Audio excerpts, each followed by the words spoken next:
सभी श्रोताओं का रामायण की कथा में हार्दिक स्वागत अभिनंदन।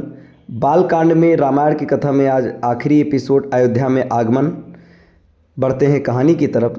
परशुराम के जाने के पश्चात पत्नियों सहित राजकुमारों, गुरु वशिष्ठ, अन्य ऋषि मुनियों, मंत्रियों तथा परिजनों के साथ महाराज दशरथ अयोध्या की ओर अग्रसर हुए।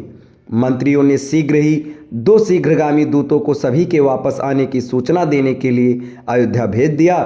दूतों के अयोध्या पहुंचने तथा सूचना देने पर नगर के सभी चौराहों, अट्टिलकाओं, मंदिरों एवं महत्वपूर्ण मार्गों को नाना भांति की रंग बिरंगी ध्वजा पताकाओं से सजाया दिया गया।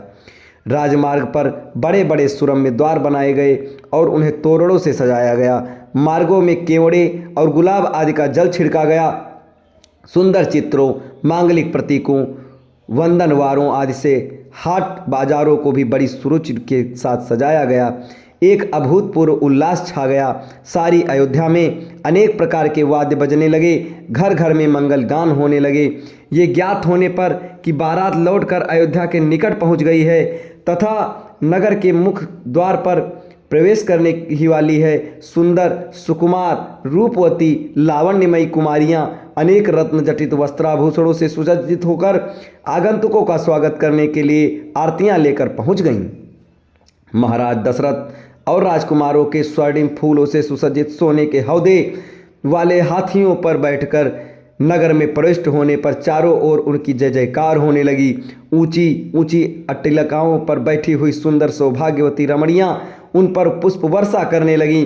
अयोध्या की नववधुओं सीता, उर्मिला, मांडवी और श्रुतकीर्ति को देखने के लिए अट्टालिकाओं की खिड़कियां और छज्जे दर्शनोत्सुक युवतियों, कुमारियों से ही नहीं वरन प्रौढ़ाओं एवं वृद्धाओं से भी खचाखच भर गए। सवारी के राजप्रसाद में पहुंचने पर राजा दशरथ की समस्त रानियों ने द्वार पर आकर अपनी वधुओं की आगवानी की।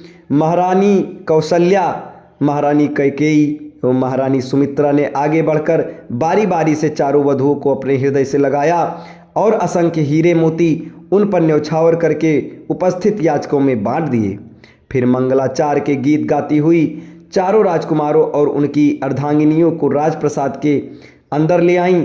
इस अपूर्व आनंद के अवसर पर महाराज दशरथ ने दानादि के लिए कोष के द्वार खोल दिए और मुक्त हस्त से नगरवासी ब्राह्मणों को भूमि, स्वर्ण, रजत, हीरे, मोती, रत्न, कौएं, वस्त्रादि दान में दिए।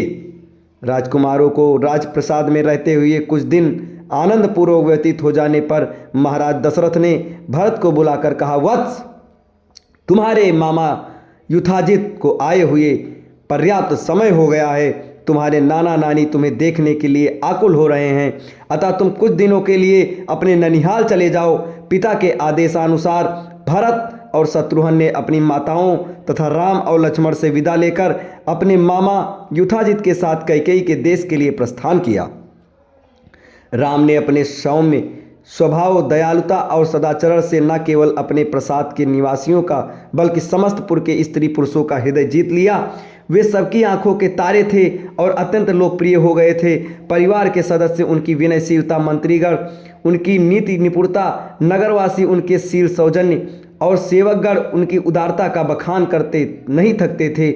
इधर सीता के मधुभाषी स्वभाव, सास ससुर की सेवा, पातिव्रत्य, धर्म आदि सद्गुणों से भी सभी लोगों ने मन को मोह लिया।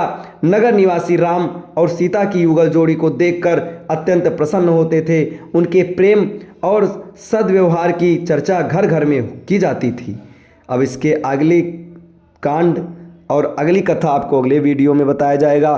तब तक हमारे साथ बने रहें। धन्यवाद।